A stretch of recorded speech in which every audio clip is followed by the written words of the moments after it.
Welcome, everybody, to another episode of Your Spiritual Journey.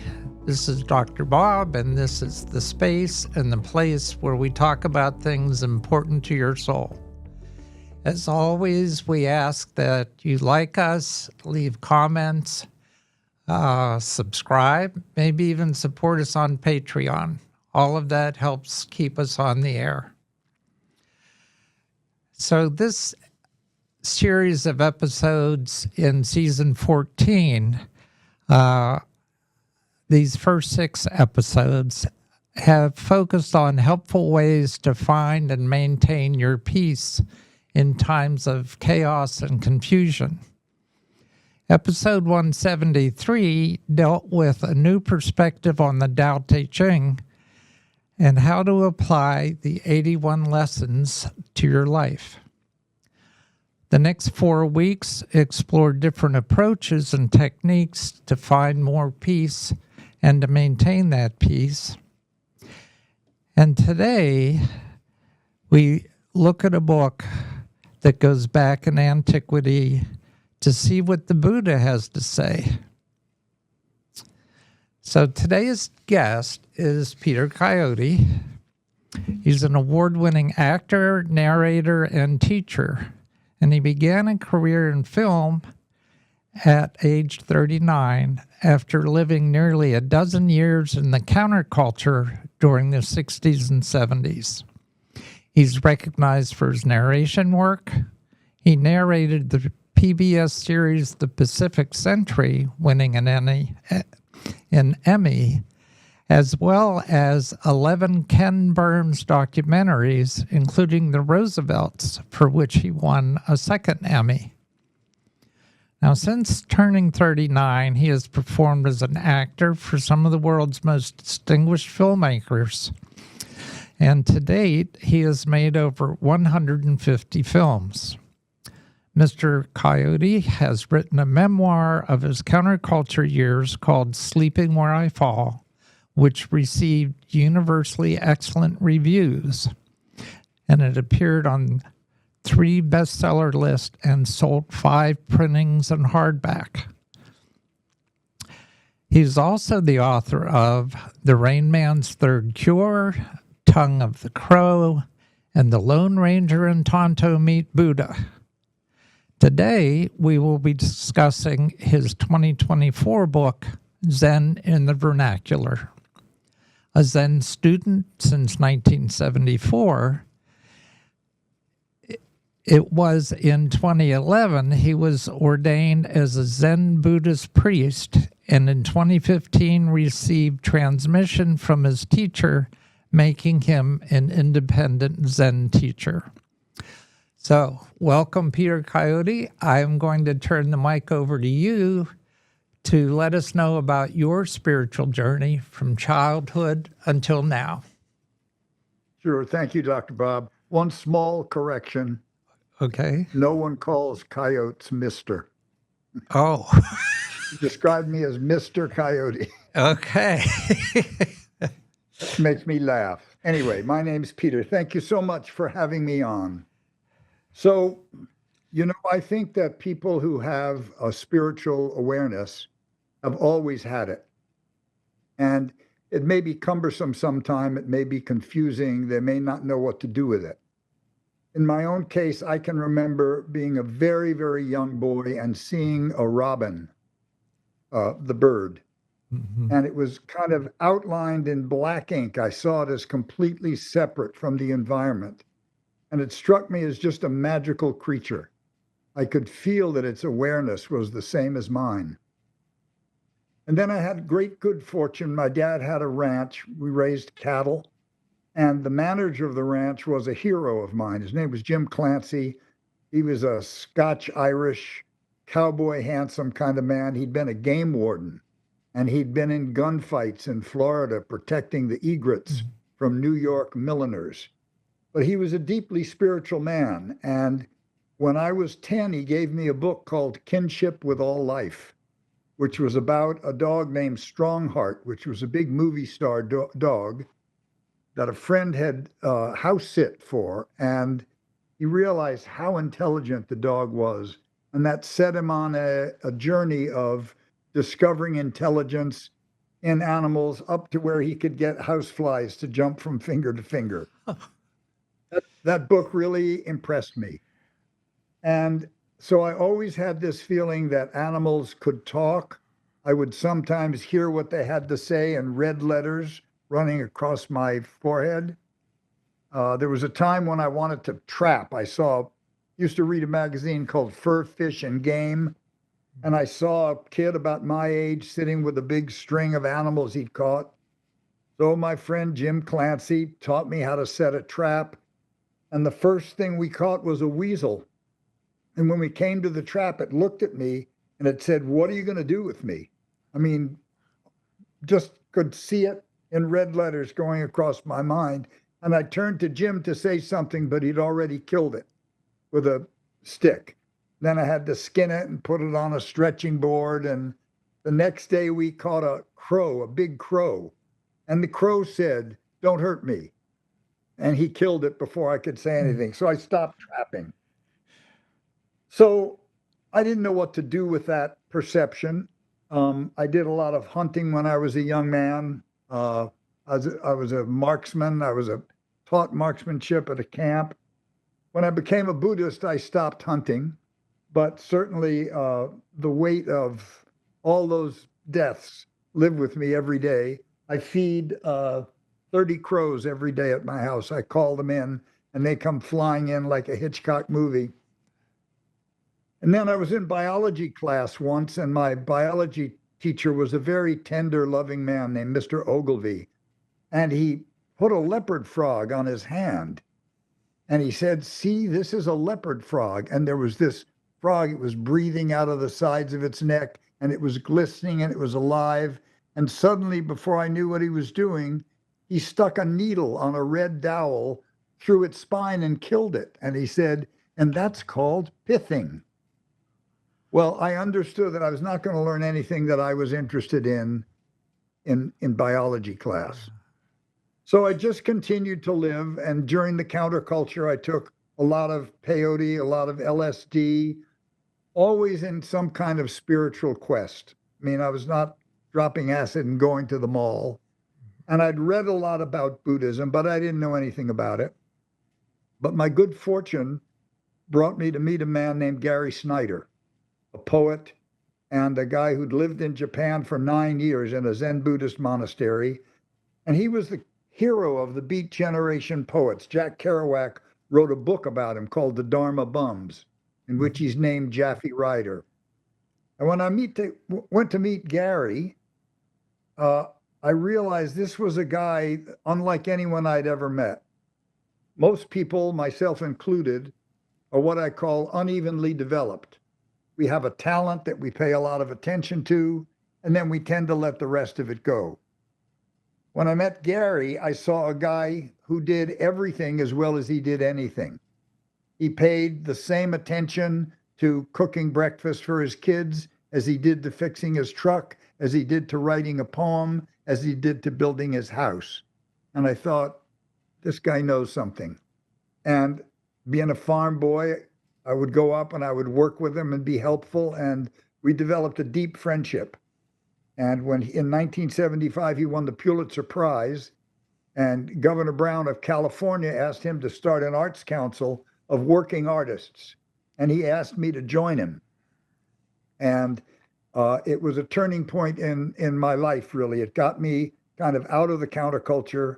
I learned I was very good at talking to people on every side of the aisle.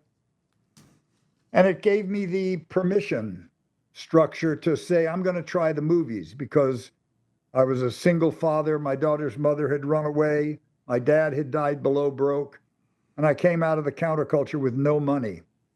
And about 2 years before I made that decision, I started practicing Zen at the San Francisco Zen Center. And I didn't think much of it at first. I had been used to pretty wild and savage ecstasies and doing exactly what I wanted whenever I wanted to do it. And here was this place, everybody was quiet, nobody was getting in anybody's space, not a lot of laughter. But I met a few people who seemed to be really fully alive. And by calming down and by having stopped drugs and by meditating, little by little, I got a kind of solidity began to develop. And so that's really been my basic work for since 1974. And I had some awakening experiences. And at a certain point, my teacher asked me if I would undergo a priest training program.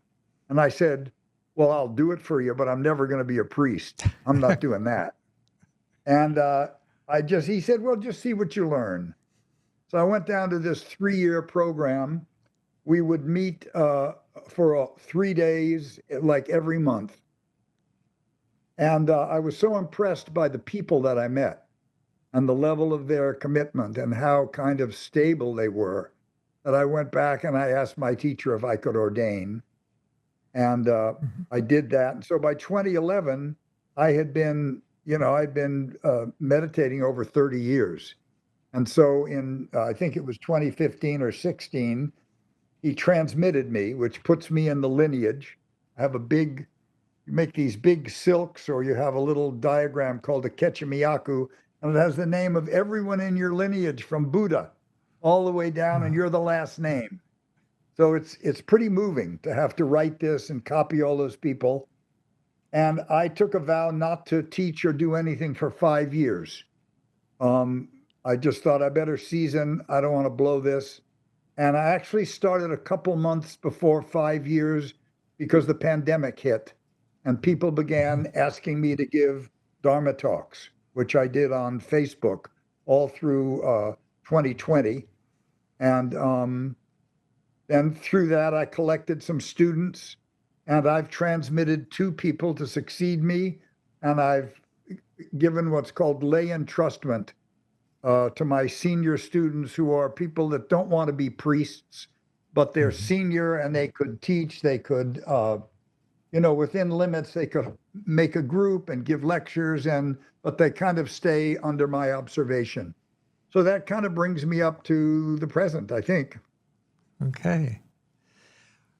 All right. I just want to take you back to childhood for a couple minutes. Sure. Were you raised in any particular religion? Did your parents have any spiritual background that they inculcated with you, or were you just kind of a free spirit from the beginning? No, well, there was not a lot of free spirit in my family. It was not a happy place. My parents were both secular people, secular Jews. My father was a Sephardic Jew. His people were from Spain, left Spain in 1492 when Catherine of Aragon threw them out. And his father was an Uzbek, like a Mongol. And my mother's people were Russian Polish Jews. And they were very political. We had communists and socialists in her family. And my dad was a kind of Roosevelt liberal, but he was obsessed with 2 things. When I was born in 1941, Jews were not white people. There were schools I couldn't go to. I couldn't go to the country club a block from my house. We'd all be playing and be hot. My friends would say, let's go swimming. And I'd say, well, I can't go. They'll say, we'll see you tomorrow. So my dad, who went to MIT at 15, was very, very brilliant, but he was obsessed at being blockaded like that. And he turned his math proficiency into making a lot of money in the stock market, and he had to overcome a lot of obstacles which were designed to keep Jews out. So he was a very angry man, and he was very violent. He was the sparring partner with Philadelphia Jack O'Brien, who was the world light heavyweight champion. He was a black belt in judo, and getting in fights and damaging people half his age when he was in his 60s. And my mom was a much more tender soul, and he was like unmanageable. And they were both very worried about me. I don't know. I sometimes think my dad was afraid that I was stupid. Well, he used to call me stupid. So I know he was afraid I was stupid. How can you be so goddamn stupid? Are you stupid? Anyway, but I think he was puzzled by my mind. He was a very strong left-brained guy. He played chess every week with Edward Lasker, who was a world grandmaster. He was the first Caucasian person who ever was recognized by the Japanese as a amateur professional in the game of Go, which is a very complicated game. And my son has that mind. He can think 15 moves ahead on a chessboard. I have so much ADD, I would think between move 1 and 2, I would be wondering what that bird was doing out the window. Yeah. Anyway, he was worried, and I was a poetic kid, and he thought his job was to toughen me up, which is a big mistake. And he did a lot of physical damage. He hurt me a lot. And it wasn't until just before he died that I had the feeling that he had seen who I was, and we reconciled. And I had to kind of apologize to my mom, who I had been angry at for 30 years for not protecting me from him. Yeah. But no one could protect you from him. I mean, he came home every day like a hand grenade being rolled into the room, and everybody would watch to see was the pin pulled. So I realized my mom had been, under it all her life, and she did what she could. And luckily, I had 20 years with her before she died to let her be the mother of the movie star and, brag at the beauty parlor. But my home was intellectually stimulating, a lot of ideas, a lot of talk at my dinner table. You could speak up, you could say whatever you wanted, but you better defend it. Yeah. And it was great training. We would have company over, people from Harvard, people from labor organizers, all walks of life. And I was encouraged to speak up, and my sister too. But if you said something, you had to back it up. And so I'm grateful for that today, for the training it gave me. Yeah.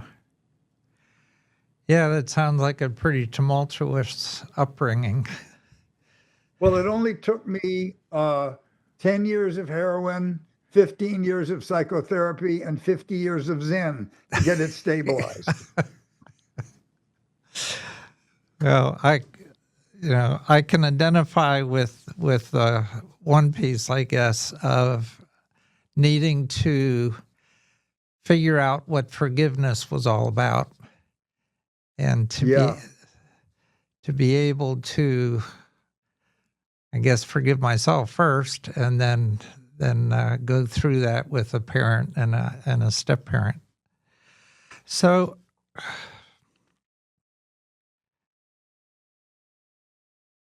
let's just for a minute, I'd like you to talk about the Arts Council, because I think there's a transition between the Arts Council and then the San Francisco Zen scene. And I'm curious about how that happened. Okay. Sure. Well, I started sitting Zazen the year before I was appointed to the Arts Council.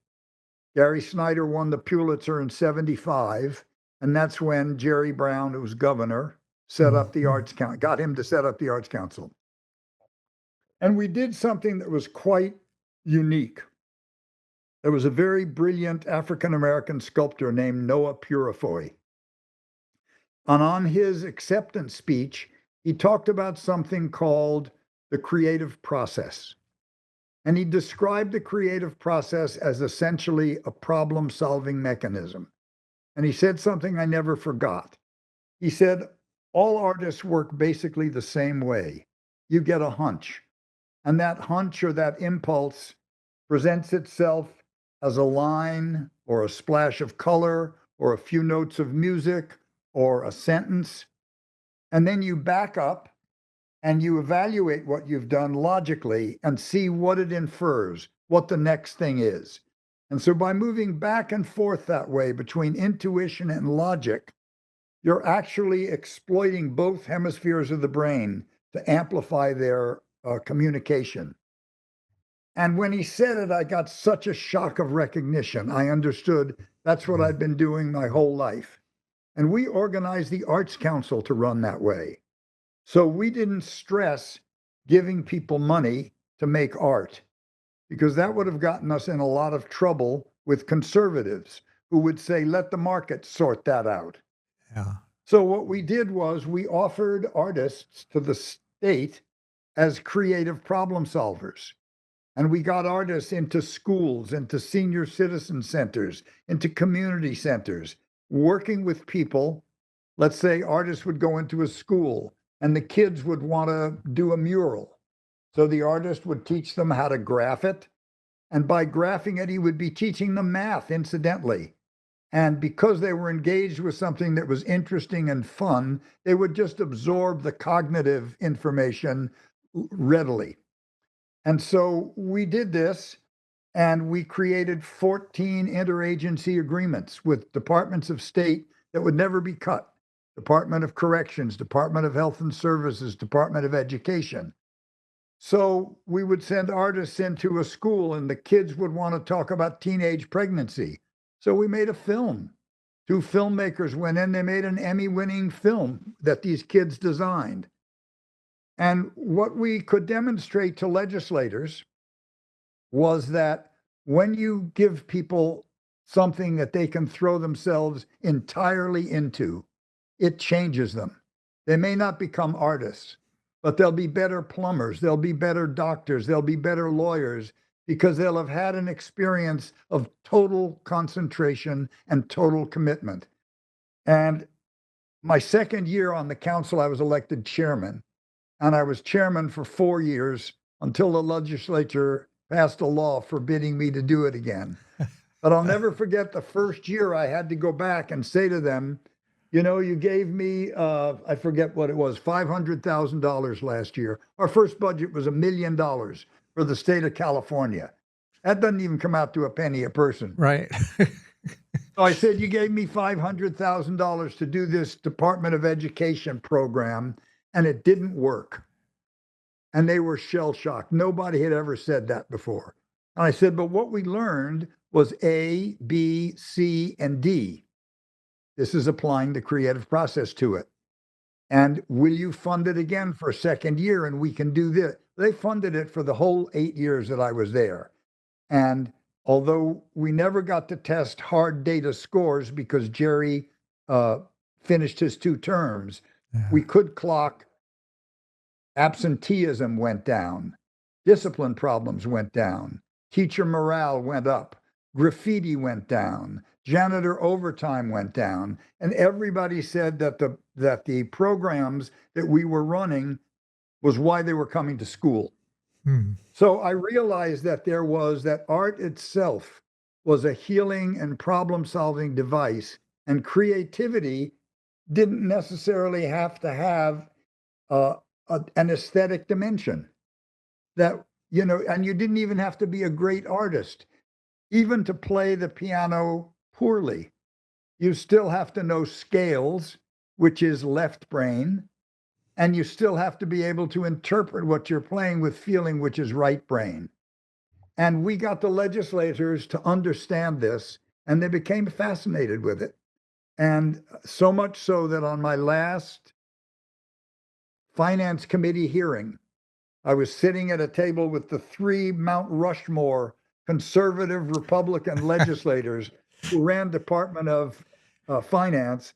And just before the meeting started, they gavelled it, they reached under a table, and they all put on hippie headbands. And it was a way of saying, congratulations, goodbye. We learned a lot. I mean, I almost burst into tears.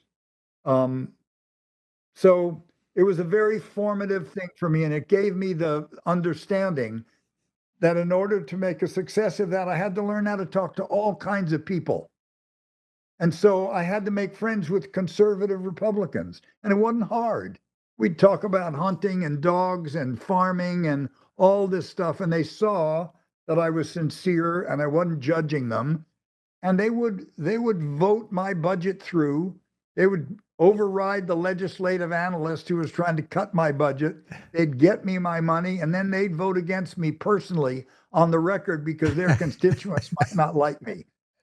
So it gave me the courage to say, all right, I'm going to try Hollywood for 5 years. I need to make some money. And I got lucky. What can I say? I was overpaid for long enough to get my kids through grad school. Well, I'll tell you, 150 films is is quite an accomplishment. Yes and no. Yes and no. It takes about 200 films a year to keep the machinery of Hollywood running. In other words, to sell the popcorn and the soda pop and to keep the butts in the seats and stuff. But maybe out of those 200, there are like 12 really excellent films that get made. Yeah. Real talent is a scarce commodity. And much of making films is a lot like making sausage. You know, we got to fill the TV stations, we got to fill the movie theaters. And in many cases, let's just hire the people we play golf with.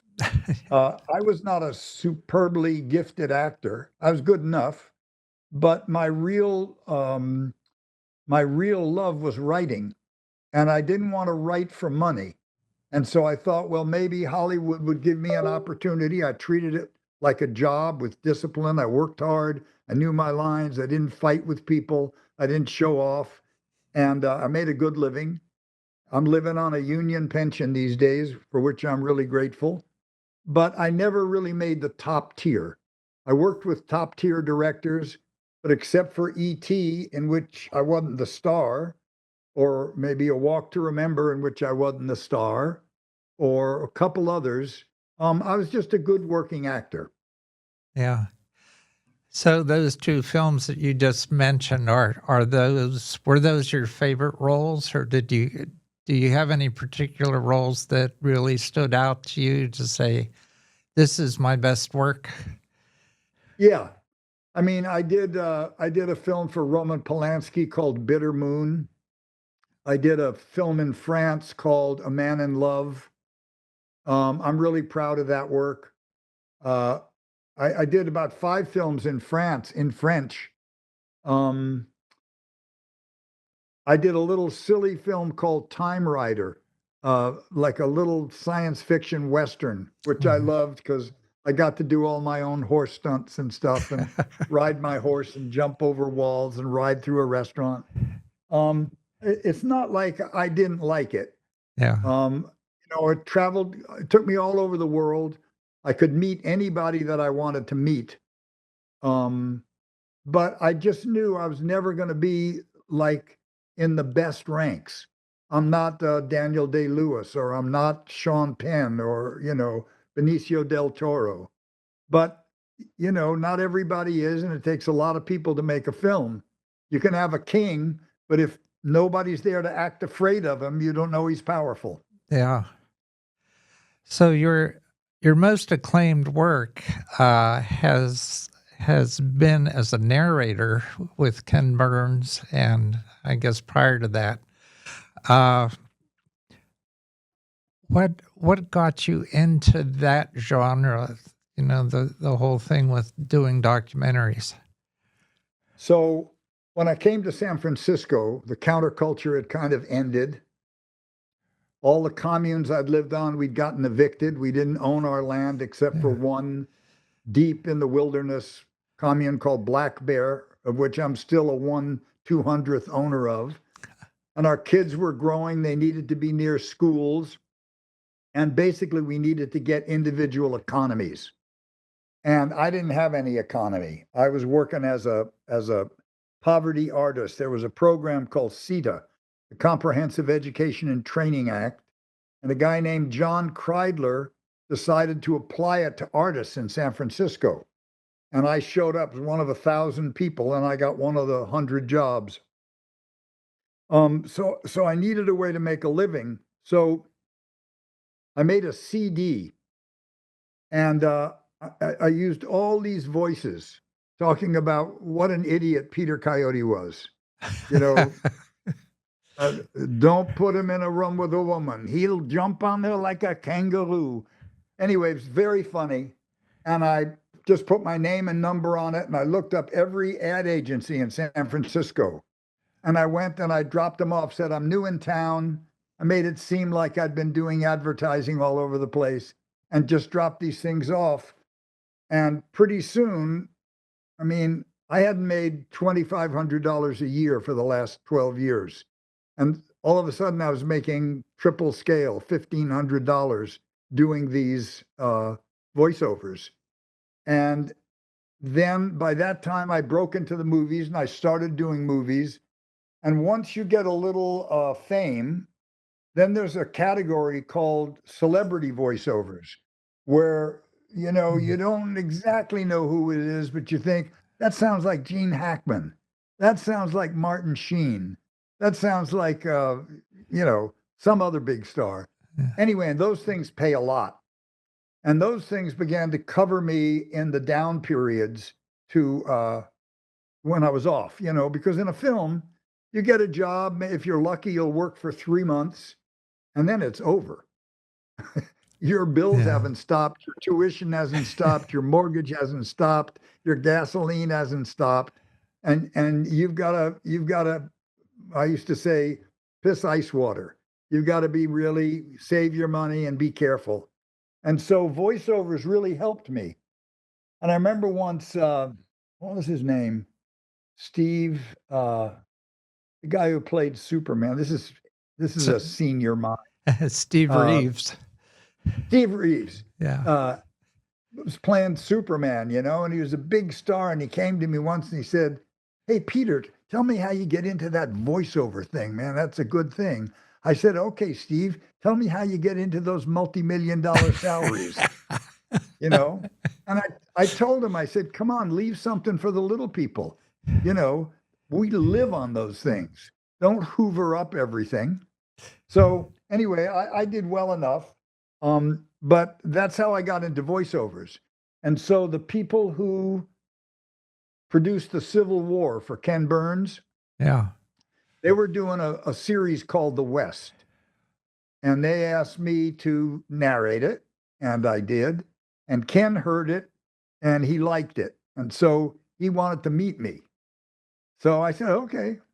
So they brought him over to my hotel room, and he's a little elfish guy. I mean, he's small and very meticulous and light.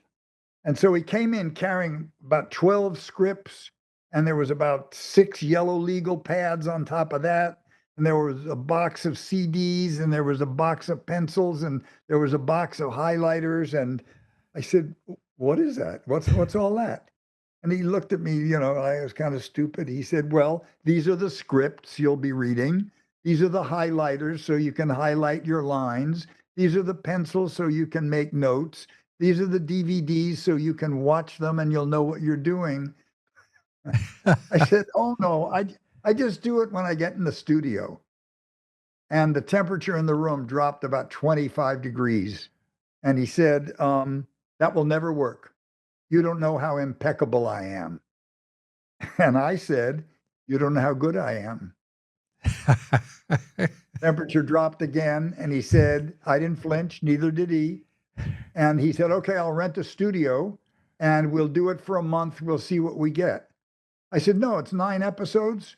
We'll do an episode and a half a day. We just need a studio for 6 days." And on day 3, he jumped out of his chair. He said, "I will never use anyone else again." That's not true, but we've done 28 years together. Wow. Yeah, that's a great story. It's been a lucky break for me, I tell you. Yeah. All right. I want to take you back to San Francisco just because in your book, you talk about your experience with the Zen Center there. Mm-hmm. And it seemed that the reason why you were invited to participate in the Zen Center had to do with your relationship with the arts and the Arts Council and the people that you were associating with at the time. And I find it, at least I found it interesting with your comments, both positive and then negative about your experience there and what that meant, I guess, as I read it, in your evolution to find what you later talk about as sort of the American way with Buddhism. So Sure. I know Great question. that's more than one question, but maybe No, it's great. you could go there. Suzuki Roshi used to say, put your cow in a big field. That way you'll always know where it is. Yeah. If you chain it up, it's going to get knotted up in the chain. You always have to mess with it. Put it in a big field, you'll know where the field is. So when I came to Zen Center, it was quite a foreign place, but very beautiful. Highly evolved aesthetics, tatami mats, clean, disciplined, orderly, quiet. And it had been founded by an extraordinary man named Suzuki Roshi, who wrote a book called Zen Mind, Beginner's Mind. And he was just one of those people like the Dalai Lama. When you meet him, it changes your life. And I never met him. He died the year or two before I came there. But I met people that had worked with him for 10 or 11 years, and they were extraordinary people. So I changed in the first 8 years I was at Zen Center. I probably changed more than I'd ever changed in my life. I learned how to accept and to use discipline. I mean, there's a wonderful writer named James Salter who talks about learning that at West Point. He hated it when he first got there. And then the second year, he kind of got it. And he got on the program. And he grew up. He became a man. So Zen Center did that to me. But I was first accepted because I was dating a woman that was a kind of well-known member of the community. And so she got me in the door. The abbot of the community was a fellow named Richard Baker, who was a disciple of Suzuki Roshi. And he was a very, very skillful cultural translator. And he managed to make Zen be kind of the high status event of San Francisco. And he ran a monthly luncheon called the Invisible University. And he invited me to that luncheon because he knew I was friends with Jerry Brown. He knew I was friends with Gary Snyder, both luminaries, both interested in Zen. There were a lot of other people there, Sterling Bennell and this one and that one. And my wife was the private chef for those luncheons. So that's what got me in there. At a certain point, after about 8 years, I began to get a little restive because it seemed to me that from what I had heard, when Suzuki Roshi was there, things were very informal. People sat zazen, they did one chant, and then they went about cleaning and fixing the place and doing their work. And my great friend David Chadwick, who just died last week, he wrote a book about the early days of Zen Center, and they were basically experimental, kind of wild-eyed hippies who were serious. Mm-hmm. So at some point, under the influence of Richard Baker and under the influence of Japanese teachers from Eiheiji, Japan, a big training monastery in Japan, things got very reified, got very hierarchical. They got very intent on copying these 13th century forms. And I began to think that as Buddhists, we take vows to save all beings. Well, the people that I grew up with, cowboying and farming and in New York and running around on sailboats and stuff, they were not going to shave their heads and wear black robes and call each other by Japanese names. And I could never figure out those names. Everything sounded like do-si-do to me, like a square dance. So at a certain point, I left, and my family moved out to Marin County from San Francisco. My daughter was getting mugged for her lunch money in the neighborhood where San Francisco was. And I met my teacher there, who had been not only a disciple, but an assistant to Suzuki Roshi. And his feeling about practice was much like mine. I used to laugh at him and call his teaching nothing special Zen, because there was nothing that signaled it was important, it was precious, he was just living his life. And so I began thinking like what American expressions of Buddhism would be like. Buddhism is a big field. There's lots of countries in the world, Indonesian countries, India, Thailand. They're all different. Not all people shave their head. Some priests are celibate, some are not. So in every country, Zen has or Buddhism has worked out a way of interacting with the local culture. And even Buddha did this. When Buddha himself was raised in a Hindu country, and although he never taught much about reincarnation, that was a dominant belief of Hinduism. And so he gave a certain amount of lip service to it because you don't want to offend the territory you're in. So the book that you have up there is basically the result of 20 years of thinking about how to translate the Four Noble Truths and the Eightfold Path and the vows that we take into an American life that has to work and pay bills and raise kids and, take care of a mate. And so that's my best shot at it. That's quite the, I guess, in thinking about a project that one might want to devote a lot of time to and effort to say, okay, I think I'm going to take this on and come up with what works as an American version of Buddhism.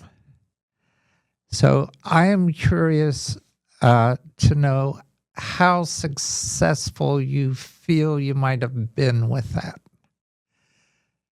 Well, first of all, there are a lot of other people doing that.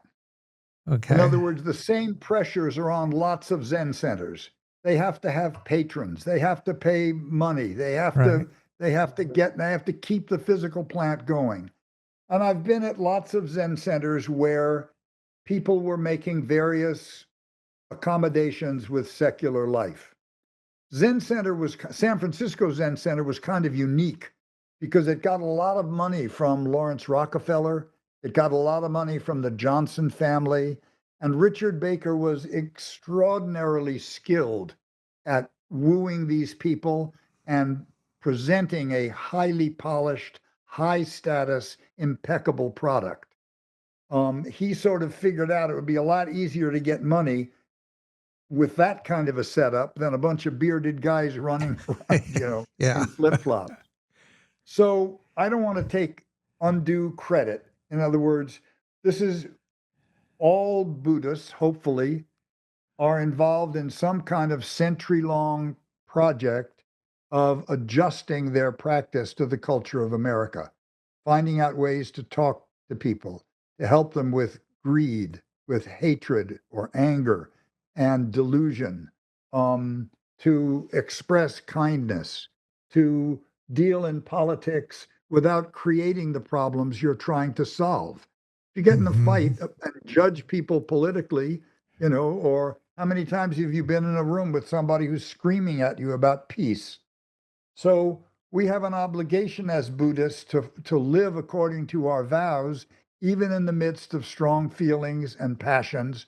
We don't want to surrender to low impulses.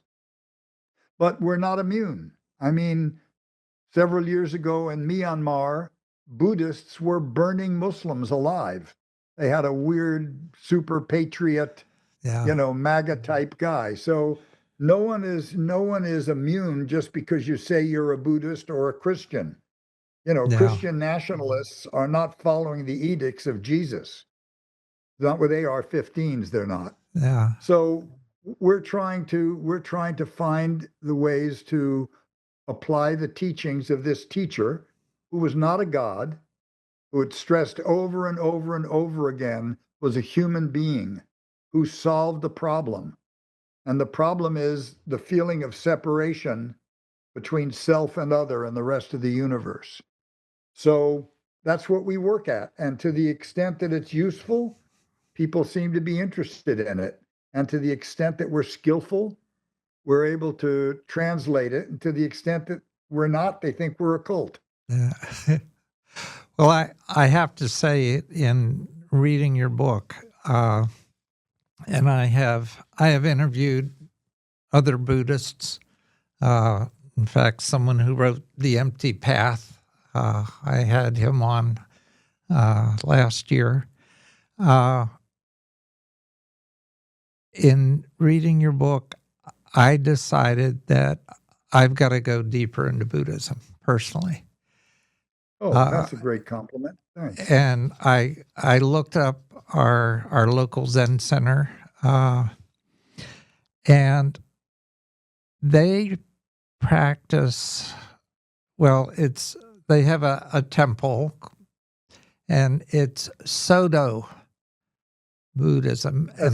My practice is Soto. Your also. practice. Oh, wow. Yeah. Now, so I will feel comfortable there.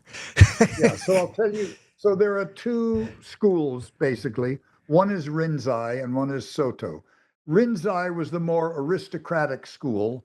It's where the aristocrats sent their samurai sons to learn how to be, passive in the face of death and whizzing swords and doing that stuff. And they tend to press very, very hard for enlightenment. Soto school is like walking in the fog. After a while, you get soaked.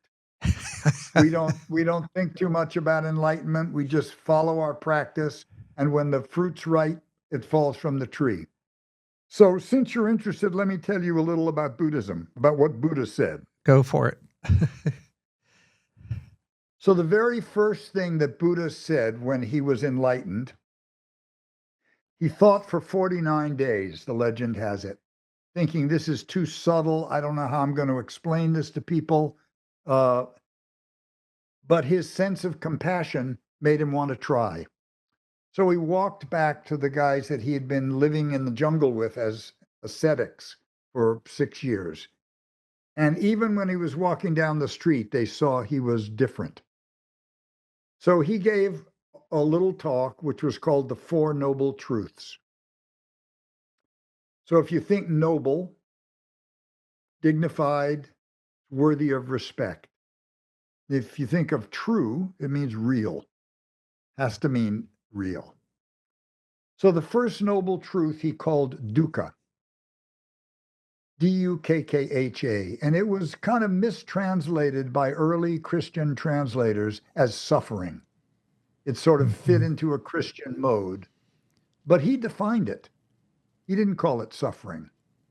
He defined dukkha as birth, death, pain, loss, being in a situation you don't want to be in that you can't get out of, and being denied access to a situation that you want to get into and you can't. And so the word that he applies and that we apply in English is affliction. And what's important about this, it's a noble truth. It exists. It's not happening to you because you're stupid or because you're suffering. It happens to all life. Mountains are afflicted by sand in the wind. When you're too cold, you move closer to the fire. When you're too hot, you move away from the fire. It's the principle that keeps things moving and turning and changing. So that's the first noble truth. It's not your fault. There's nothing you can do about it, except learn that it's happening and try not to be impulsive in your response. The next noble truth is called samudaya, and it means arising. So when you're afflicted by something, thoughts and emotions arise. Somebody cuts you off in the car.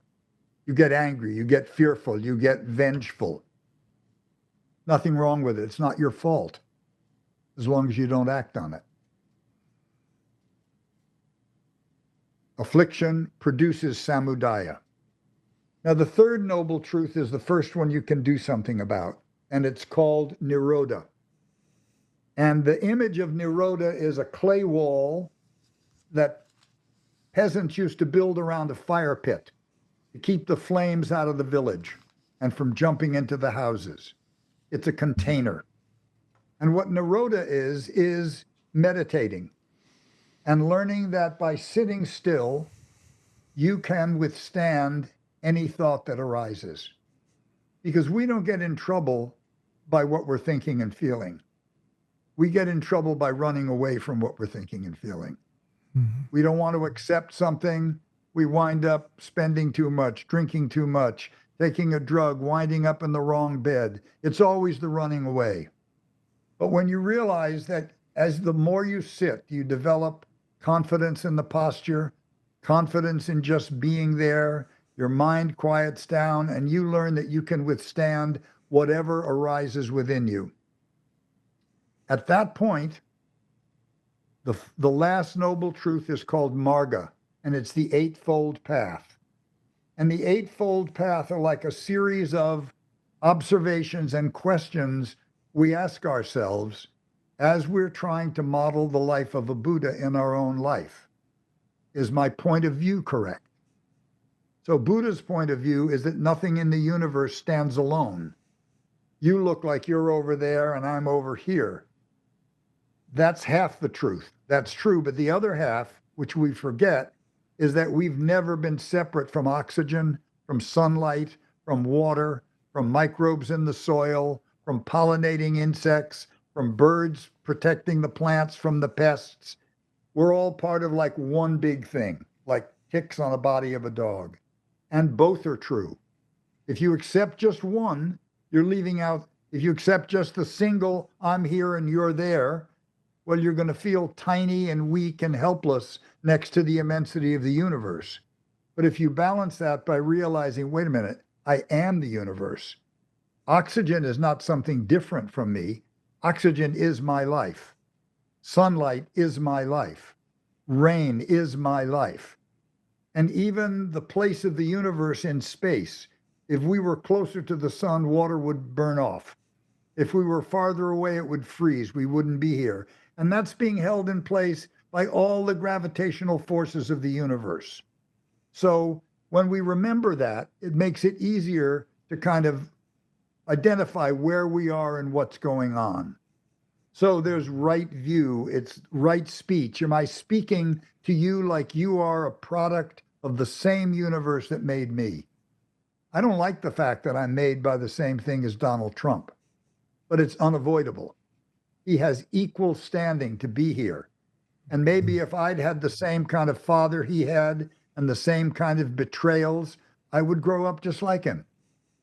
So as Buddhists, we have to understand that everything we see is part of the formless energy of the universe. And that's where emptiness comes from.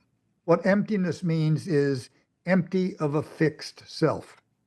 That self you call Bob and I call Pete is not an organ. It has no physical referent at all. It's awareness. And once you understand that it's awareness, it's actually a great relief, because it means anything you dislike about yourself is not cast into its fixed shape. If your organ had a fixed form, we couldn't change. But you're not the same as you were at 30 or at 20 or at 12. So understanding that there actually is no organ corresponding to the self means that we're made of all of this, and that our awareness is not exactly our private property. There's an old Chinese expression. The Chinese call the host awareness because it's always home. And the guest is what comes and goes. And so if the host doesn't know there's a guest, they have no way of learning the world, because to learn the world, we need 5 senses: eyes, ears, nose, tongue, body, mind. If the guest doesn't know there's a host, there's no possibility of any transcendental wisdom. So the Eightfold Path are not commandments, because they're not given by a God for you to obey.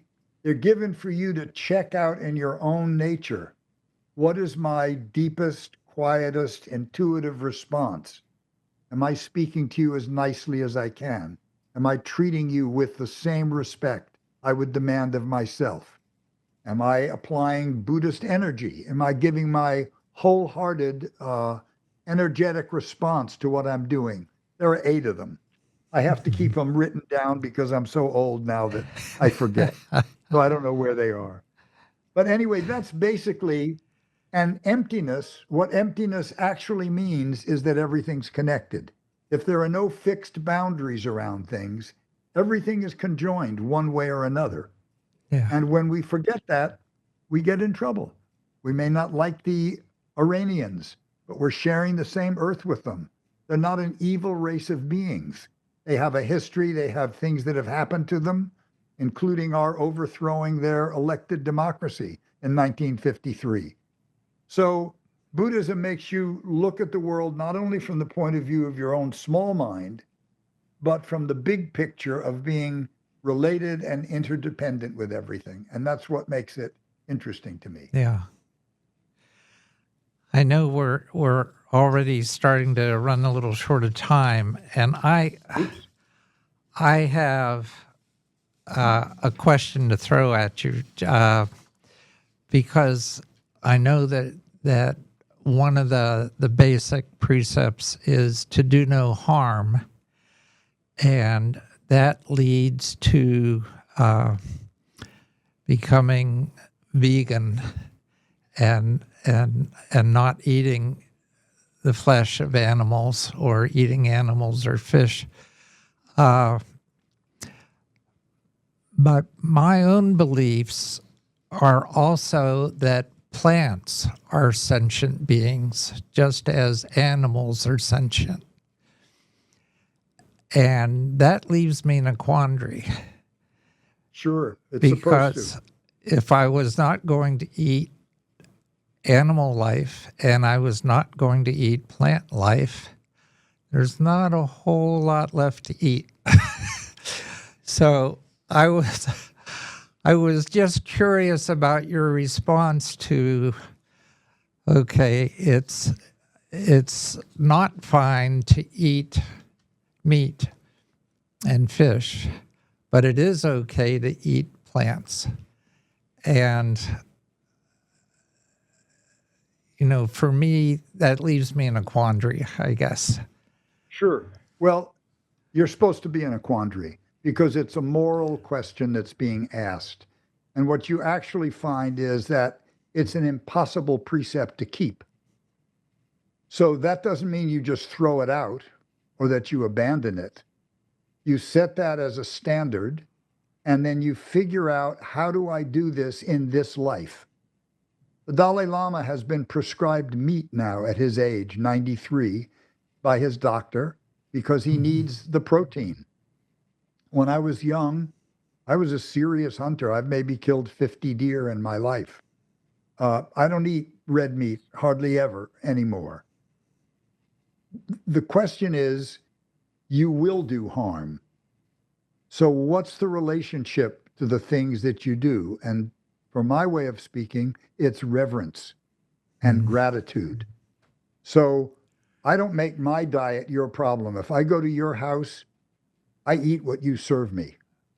And I'm grateful for it. I'm grateful for your effort. We say a grace. We say, we're thankful for the three treasures: Buddha, Dharma, and Sangha. Buddha, Dharma is the teaching of Buddha. Sangha is the followers of the Buddha. We're grateful for the three treasures. We're grateful for this food, the work of many beings, and the suffering of other forms of life. We're causing suffering. There's no way to go through this life without doing it, but you do your best. There's no pure place to stand in this universe. The universe is an admixture of positive and negative valences. And when people get self-righteous and judgmental, you know they're not seeing things correctly, because our nature is half positive and half negative. And if we don't accept the negative, then we're not accepting responsibility to control it. If I think I'm the good guy, that means I've taken all the dark shadows of myself and I've put them on you as my enemy. And I'm pretending I'm a pure little white lamb and you're all the repositories of evil. That's just a juvenile adolescent view. Buddhism is not unlike the Abrahamic religions, Judaism, Christianity, and Islam. Buddhism is like a holistic view. Judaism, Christianity, Islam, they have a God of good and they have a God of evil. God of evil is the devil. We don't see the world that way. Nothing exists by itself. Both of those things represent aspects of human nature that are controlled or uncontrolled.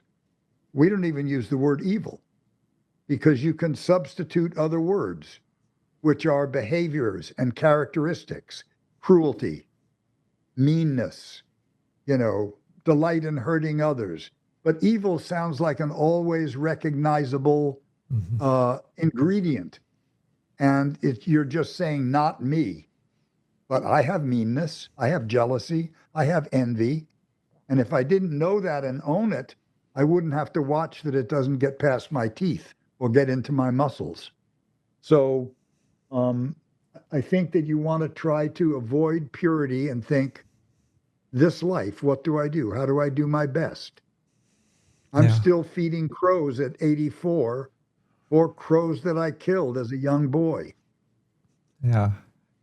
Do your best. Well, I could at least spend another hour with you, but that's not that's not permitted. So I only pay for an hour's worth of time at the studio. So well, thank you for sharing it with me. I'm very touched. But I will give you the opportunity, as I do with all my guests, to leave the audience with a few words. So this is your opportunity to let the audience have it, whatever words you'd like to leave them with. So I'd say breath by breath, step by step, day by day, let go of things that don't serve you.